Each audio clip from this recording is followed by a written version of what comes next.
Hello friends, എല്ലാവർക്കും cook with Anju ടിപ്സിലേക്ക് സ്വാഗതം. ഇന്ന് നമ്മൾ മഡ് ക്രാബ് ഒക്കെ ആയിട്ടാണ് വന്നിരിക്കുന്നത്.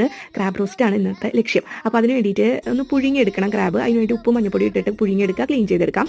ഇനി അത് കഴിഞ്ഞിട്ട് എന്ത് ചെയ്യണമെന്ന് വെച്ചിട്ടുണ്ടെങ്കിൽ നമ്മൾ മസാല ഉണ്ടാക്കാം. അതിന് വേണ്ടി പാത്രം എടുക്കുക. അതിലേക്ക് എരിവിനനുസരിച്ച് മുളക് പൊടി, കുറച്ച് മഞ്ഞപ്പൊടി, പിന്നെ മല്ലിപ്പൊടി, കുറച്ച് ഗരം മസാല, പിന്നെ വിനീഗർ, ഇഞ്ചി വെളുത്തുള്ളി പേസ്റ്റ്, കുറച്ച് വെള്ളം കൂടി ചേർത്ത് മസാല ഉണ്ടാക്കുക. എന്നിട്ട് ഇത് ക്രാബിൽ തേച്ച് പിടിപ്പിച്ച് ഒരു 10 മിനിറ്റ് നേരം വെക്കാം. ഇനി ക്രാബ് റോസ്റ്റ് ഉണ്ടാക്കാം. അതിന് വേണ്ടിയിട്ട് ഒരു പാത്രം വെക്കുക. അതിലേക്ക് വെളിച്ചെണ്ണ ഒഴിച്ച് കൊടുക്കുന്നു.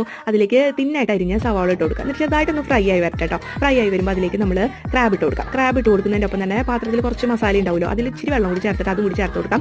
ആവശ്യത്തിനുള്ള ഉപ്പ് ചേർത്ത് കൊടുക്കുക. എന്നിട്ട് നന്നായിട്ട് റോസ്റ്റ് ചെയ്തെടുക്കുക. അങ്ങനെ റോസ്റ്റ് ആയി വരുമ്പോൾ നമ്മൾ അതിലേക്ക് കുറച്ച് ടൊമാറ്റോ സോസ്, അതുപോലെ തന്നെ കുറച്ച് കുരുമുളക് പൊടി, കുറച്ച് കറിവേപ്പില, കുറച്ച് മല്ലിയില ചേർത്തിട്ട് നന്നായിട്ട് ഇത് റോസ്റ്റ് ചെയ്തെടുക്കാം. റോസ്റ്റ് ചെയ്തെടുക്കുമ്പോൾ ഒരു ഡ്രൈ ഈ ഒരു രീതിയിലൊക്കെ കിട്ടും. പക്ഷേ ഇതിൻ്റെ മസാല സൂപ്പറാണ് കേട്ടോ. അപ്പോൾ ഇച്ചിരി ഒന്ന് വെള്ളം ഒഴിച്ച് കൊടുക്കുക. അപ്പോൾ ഒരു ഇച്ചിരി ഗ്രേവി മോഡൽ കിട്ടും.